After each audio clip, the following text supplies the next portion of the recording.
muito boa tarde, boa semana, boa segunda-feira, são 15 horas. Vamos dar início a mais um consultório. Esta tarde vamos falar sobre a especialidade de oftalmologia, mais concretamente sobre transplantes de córnea. Vamos também ter a oportunidade de receber o Dr. Ricardo Veloso, que muitas vezes nos visita. Vamos esclarecer novos mitos em relação à especialidade de gastroenterologia. Por isso, aproveite 225-083-204 para entrar em direto connosco via telefone, obviamente. Na terceira parte temos tempo para ouvir as suas questões, repito, sobre a especialidade de gastroenterologia. Se não puder entrar em direto connosco via telefone, pode deixar a sua questão por escrito em consultório@portocanal.pt. Cumprimentar o nosso primeiro convidado desta tarde, Dr. Miguel Mesquita Neves, oftalmologista. Muito boa tarde. Boa tarde. Dr. Miguel, antes de mais, nós falamos aqui às vezes da estrutura do olho, muitas vezes não sabemos, ao olhar para os nossos olhos, o que é que está aqui por trás, não é? Porque o olho é composto por várias camadas, vamos dizer assim, sendo que a córnea é uma delas, certo? Exatamente. O olho, embora seja uma estrutura extremamente pequena, é extremamente complexa e de facto, a visão, como nós a temos, exige que todas essas estruturas funcionem de forma adequada. Partindo da parte da frente do olho para a parte de trás, nós temos logo à frente a córnea, que é uma lente que está à frente da parte colorida do olho, que é a íris, e depois, indo mais para trás, temos outra lente, que é o cristalino, onde se forma a catarata, mais tarde, muitas vezes, e quer a córnea, quer o cristalino, são as duas lentes que vão, no fundo, ter a função de captar a luz que vem do exterior, do mundo exterior, e vão tentar que essa luz foque na parte mais atrás do olho, que é a retina. A retina vai então receber essa luz e depois transformá-la num sinal nervoso, digamos assim, através de uma série de reações químicas, e depois esse impulso nervoso vai caminhar, digamos assim, através do nervo óptico até à parte do sistema nervoso central, no córtex occipital, onde essa imagem vai ser então processada e interpretada e, no fundo, vai permitir que nós tenhamos a visão que temos. E para que uma pessoa tenha uma boa visão, é preciso que todas estas estruturas estejam, de facto, saudáveis e a funcionar de forma adequada para que tudo decorra normalmente. A córnea, que é a estrutura que vamos falar hoje, nomeadamente sobre os transplantes de córnea, é, como disse, então, a tal pequena lente, como se fosse uma lente na parte mais da frente do olho. Tem essencialmente duas funções.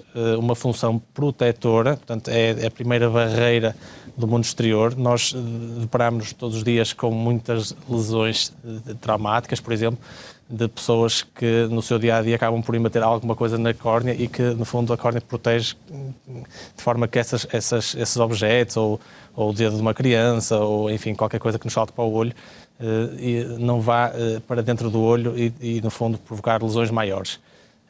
A outra função da córnea é, efetivamente, a função da visão, como eu expliquei. Para isso, a córnea terá que ser transparente e terá que ter uma forma normal. Para as pessoas terem noção, esta córnea não é fácil, não é visível, nós não conseguimos ver, sabemos que ela está à frente da parte colorida do olho. Ela mede cerca de 12 milímetros de diâmetro e, no fundo, é circundada pela parte branca, que é a esclera do olho. E tem apenas de espessura meio milímetro. Portanto, é uma camada extremamente fina e transparente que nós temos no olho, mas onde, efetivamente, como vamos ver a seguir, podem decorrer imensas patologias, algumas das quais graves, que exigem situações de cirurgia, como os transplantes de córnea.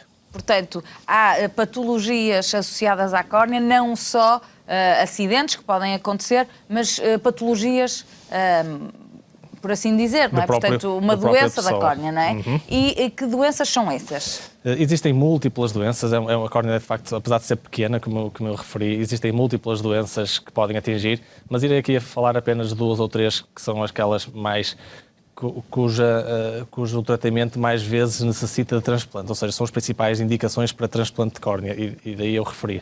São também das patologias que mais frequentemente os especialistas de córnea acabam por ver nas suas consultas. A primeira, como já podemos ver na imagem, é o queratocone. No queratocone não é propriamente a transparência da córnea que está em causa, muitas vezes, é mais a própria forma da córnea que está alterada. A córnea tem uma forma elíptica regular, que permite uma boa focagem da imagem. Contudo, no queratocone, como podemos ver na imagem, essa forma está alterada e tem uma forma mais em cone, como é possível ver. Essa imagem em cone tem vários graus, portanto, em umas fases mais precoces, o que faz é que distorce um pouco a imagem, mas em fases mais marcadas, mais avançadas, o que acontece é que a pessoa fica praticamente sem visão, vê apenas objetos grandes, de pouca definição. Tudo que seja mais do que isso é complicado para ver. Parecendo que não há aqui um ângulo que se transforma, não é? E portanto, a visão vai naturalmente ter outras características. Exatamente. Não é? Há ali uma destruição completa da imagem que pode ser marcada ao ponto de necessitar de cirurgia e mesmo de cirurgia de transplante de córnea, portanto, uma substituição da córnea por outra. Uma outra doença que também é importante referir, para passar para a imagem seguinte, de facto as cicatrizes da córnea. São um grande grupo de doenças da córnea que também podem necessitar de transplante. Como vemos na imagem, esta córnea facilmente se percebe que a pessoa dificilmente terá uma boa visão com esta opacidade tão marcada. Neste caso, é uma cicatriz que surgiu após uma infecção por herpes, mas existem também outras cicatrizes com outras etiologias, que são provocadas por outras situações, nomeadamente cicatrizes que surgem após traumatismos. Quando são traumatismos que atingem a zona central, podem de facto provocar alterações da visão, cicatrizes que provocam alteração da visão e que vão condicionar de forma significativa a visão, o que pode levar, de facto, à necessidade de fazer um transplante de córnea. Portanto, aquilo que vemos na imagem, a transparente no meio do olho, será então essa cicatriz? Exatamente. Ali vemos uma pequena luz em fenda, que isto é o exame que nós chamamos de lâmpada de fenda, e naquela parte central daquela luz em fenda, vemos que está a atravessar aquela parte branca, que é precisamente a cicatriz que, no fundo, resultou de uma infecção que, enfim, depois de tratada e curada, acabou por se eliminar o agente infeccioso. Não se consegue fazer de outra forma, não é? Portanto, é uma cicatriz, logo não há outra forma de fazer com que ela desapareça, não é? Portanto, isto vai condicionar a qualidade da visão. Completamente. Neste caso, é quase como se tivéssemos uma lente de uma câmara fotográfica completamente danificada, com uma grande mancha central, e a pessoa, por muito que limpe, não há forma de conseguir ter uma fotografia focada. Certo. E aqui acaba por ser, no fundo, o mesmo. Uma pessoa com esta cicatriz dificilmente consegue ver mais do que vultos, ou eventualmente contar os dedos à frente, que lhe aparecem à frente, dificilmente consegue ver as letras que são projetadas habitualmente na consulta de oftalmologia. Certo. E, portanto, aqui não há outra forma. Neste caso, que é uma cicatriz profunda, quando elas são superficiais, ainda é possível às vezes fazer pequenos tratamentos com laser para tentar diminuir a cicatriz. Mas neste caso, e muitos outros, acaba por a cicatriz ser tão profunda que a única hipótese mesmo é substituir esta córnea através de um transplante.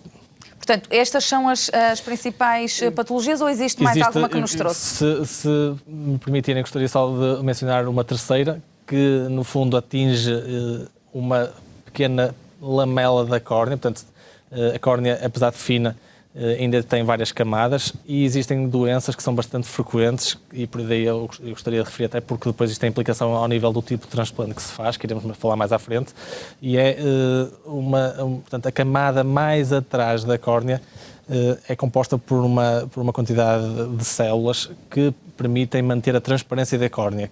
Quando essas células estão afetadas, portanto, quando há uma redução do número de células ou quando há alguma doença que faça com que a sua função não seja tão adequada, o que acontece é que vai-se acumular líquido na córnea e a córnea vai perdendo a sua transparência normal e vai ficando com edema. Edema não é mais do que a acumulação de líquido na córnea, ficando a córnea mais baixa, digamos assim, e a pessoa vai ficando com a visão cada vez mais turva.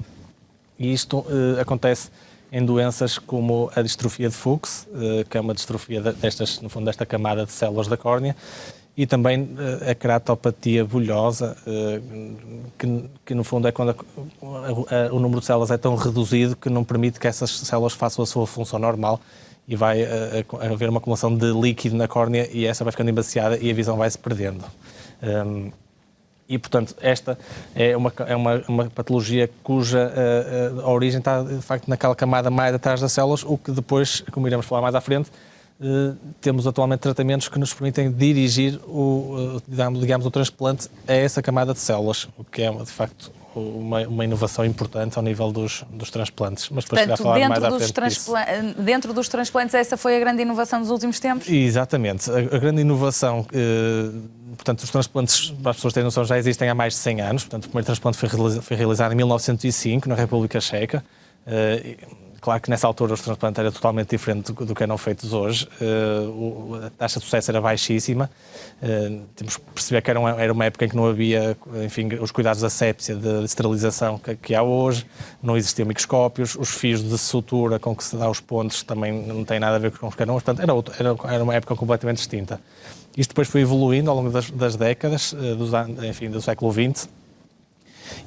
Pronto, mas de qualquer maneira, durante praticamente 100 anos, o único tipo de transplante que se realizava era um transplante de toda a córnea. Portanto, no fundo, tirava-se o disco da córnea e, no fundo, retira-se a córnea e coloca-se uma outra córnea total. Portanto, é chamado transplante de córnea total ou keratoplastia penetrante, é assim o termo técnico. A grande evolução que aconteceu no final dos anos 90 e início dos anos 2000 é que começou-se a perceber que haveria vantagem em transplantar apenas a camada da córnea que estivesse doente. Portanto, em vez de ser a totalidade, só uma parte. Mas isso depois não deixaria a tal cicatriz? Não. Portanto, vamos supor que, no caso daquela cicatriz que vimos, vamos supor que a cicatriz estava só, por exemplo, na metade da frente da córnea. Sim. Se nós conseguíssemos arranjar uma técnica que funcionasse, que permitisse transplantar apenas a parte da frente da córnea, no fundo a parte que está doente, conseguiríamos com isso manter a parte de trás da córnea, que está saudável, não é? Que está toda a funcionar bem, e isso traz vantagens não só do ponto de vista tectónico, ou seja, do ponto de vista daquilo que é a estrutura da córnea, como traz também vantagens ao nível, por exemplo, da taxa de rejeição de córnea, porque se nós transplantarmos menos tecido, menos camadas de tecido, a taxa de rejeição, portanto, vai diminuir. Não nos podemos esquecer que estamos a falar quando falamos de transplantes de córnea, estamos a falar de uma cirurgia em que é aplicada uma córnea que não é da própria pessoa. Exatamente. Isso era uma das outras questões e de certeza que quem ainda não se dedicou e não tem tanta informação sobre o tema deve estar a pensar, então, mas existe um material que imita a córnea? Bom, não é bem assim. Ainda não existe um material, digamos, artificial que imita a córnea. Existe muita investigação nessa área e estou em crer que isso poderá ser possível um dia. Existem já alguns transplantes feitos experimentalmente no início, salvo erro, em 2010, em que foi transplantado material artificial para substituir a córnea, mas os resultados ainda não são, de facto, bons o suficientes para serem aplicados na nossa prática clínica do dia-a-dia, mas existe muita investigação nessa área. O que nós fazemos neste momento é, de facto, utilizar córneas de cadáveres, não é? De pessoas que faleceram e que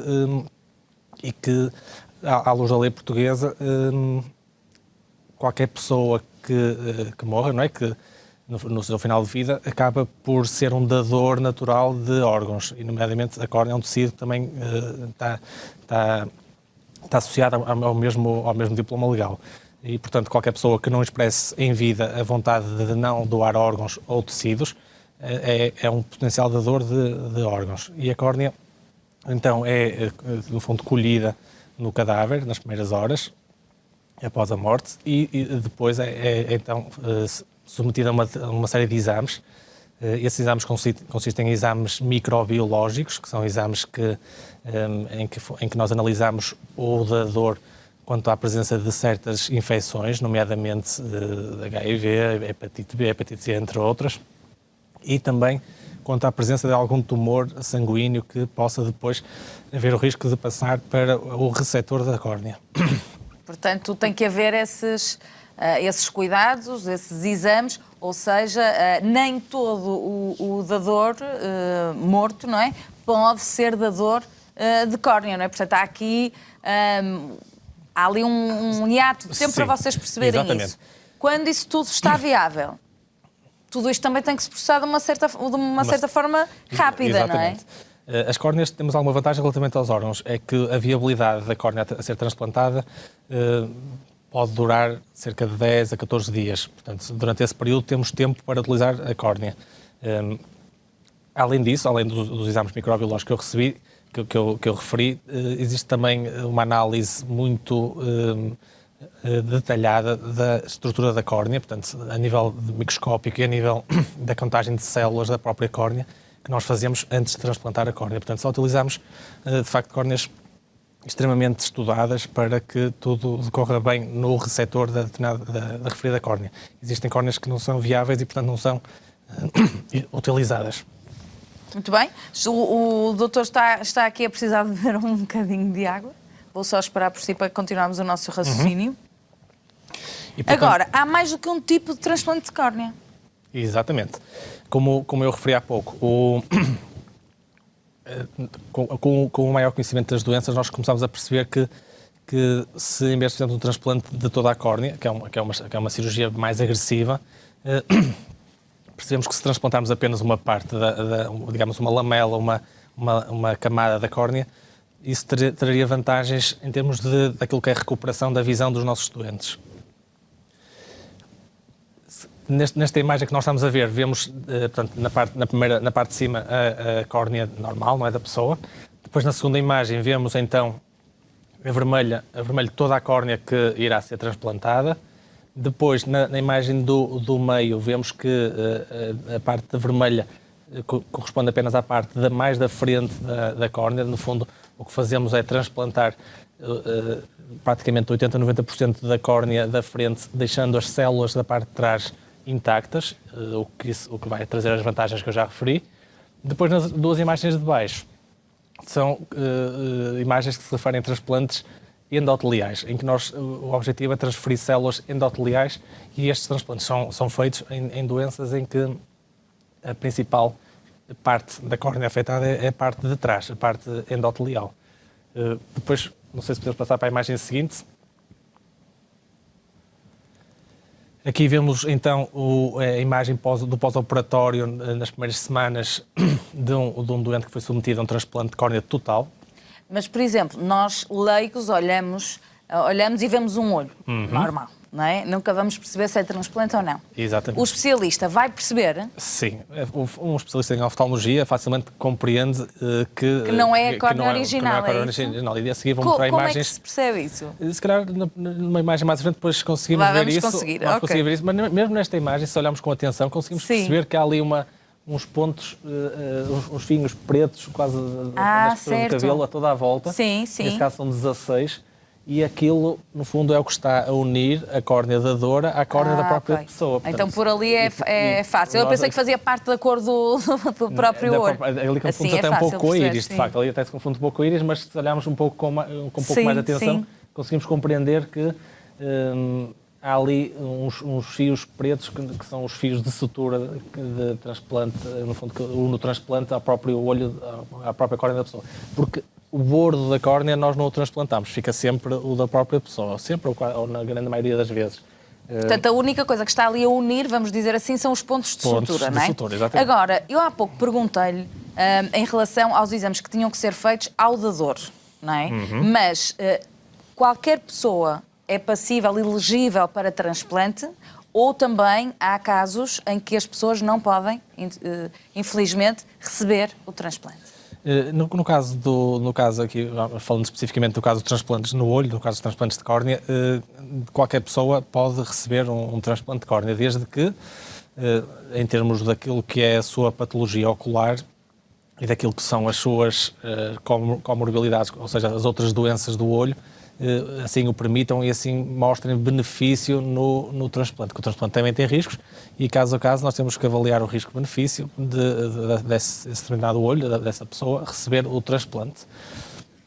Depois, se fosse possível passar para a imagem seguinte, aqui vemos então uma situação um pouco diferente em que está uma imagem de corte, portanto a córnea em corte, não sei se é muito fácil perceber, mas penso que as pessoas compreendem que naquela parte de baixo, onde as setas apontam, aquela é, digamos, a lamela do transplante. Portanto, ao contrário da imagem anterior, em que toda a córnea tinha sido transplantada, aqui apenas aquela pequena lâmina de córnea foi transplantada, que está na parte de trás da córnea. E, portanto, neste caso, a adesão da córnea à restante, portanto, a córnea dadora à córnea receptora, foi feita sem pontos, através da colocação de uma bolha de ar dentro do olho, que no fundo empurrou... No fundo faz um vácuo. Faz uma espécie no fundo empurra a córnea dadora contra a córnea da pessoa, e ao fim de umas horas, um dia, dois, essa córnea já está aderente à córnea da pessoa e, portanto, o que vai permitir, depois a bolha de ar acaba por desaparecer, é absorvida,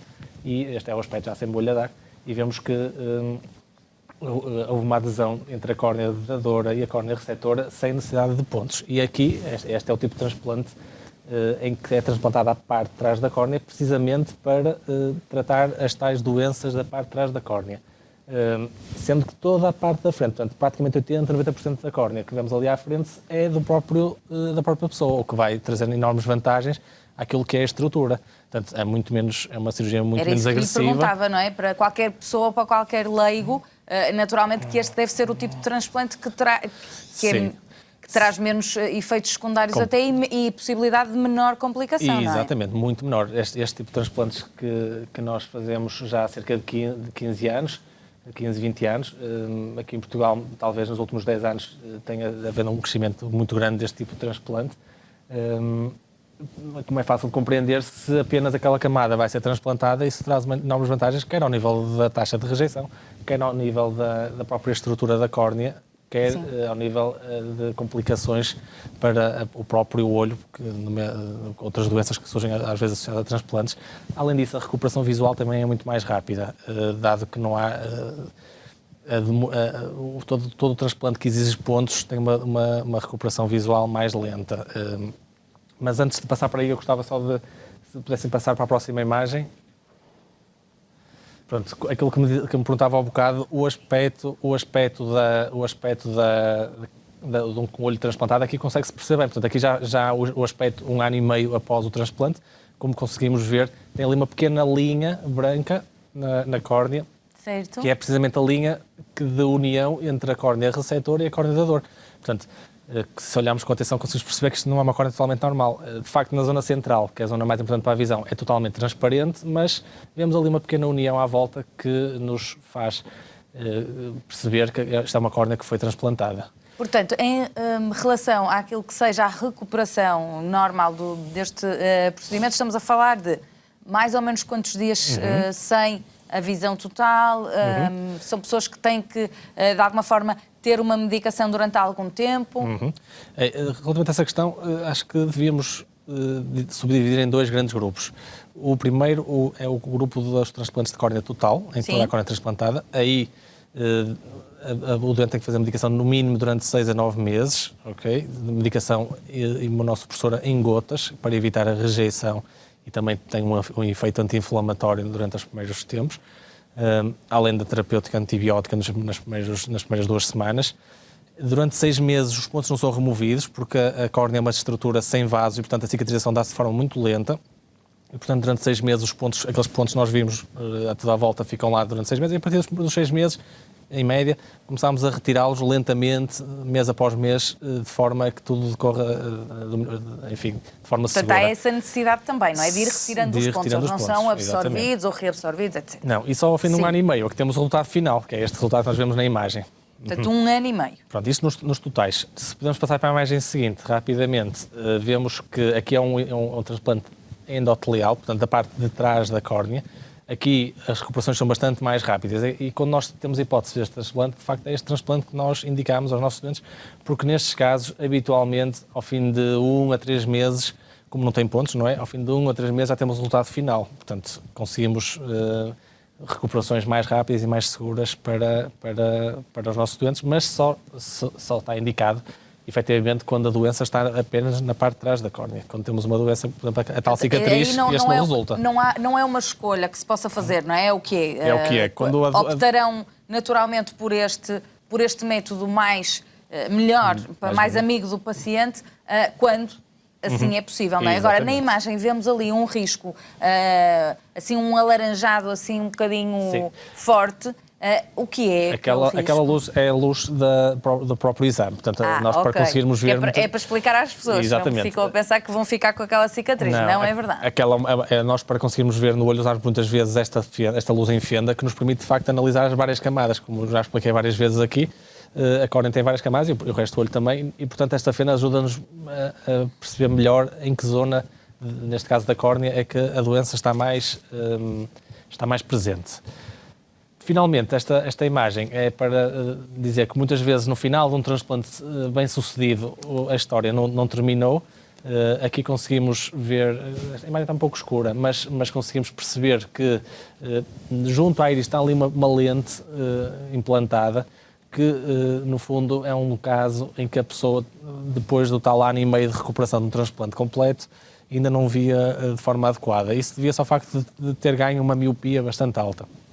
E por vezes são situações que acontecem, que é, temos uma córnea transparente, mas a pessoa acaba por ter uma graduação grande. E isso depois tem que ser corrigido, quer com óculos, quer com alguma cirurgia. E aqui, no fundo, mostramos, aqui é um exemplo só, em que se consegue perceber uma lente num doente com transplante que lhe permitiu depois, então, ter uma visão mais adequada. Portanto, isto para alertar que neste tipo de transplante, de facto, são recuperações lentas, difíceis, as pessoas têm que ter alguma paciência, são processos que podem ir até aos 2 anos. Portanto, isto quando corre tudo bem. Pode naturalmente neste percurso haver alguma complicação e então aí as coisas ainda atrasam mais. Muito bem, mas a medicina a avançar e a dar não só um tipo de transplante, mas 2 tipos de transplante diferentes de córnea. Agradecer a presença do Dr. Miguel Mesquita Neves aqui no consultório. Nós seguimos para intervalo. A seguir vamos esclarecer mitos sobre a especialidade de gastroenterologia. Até já.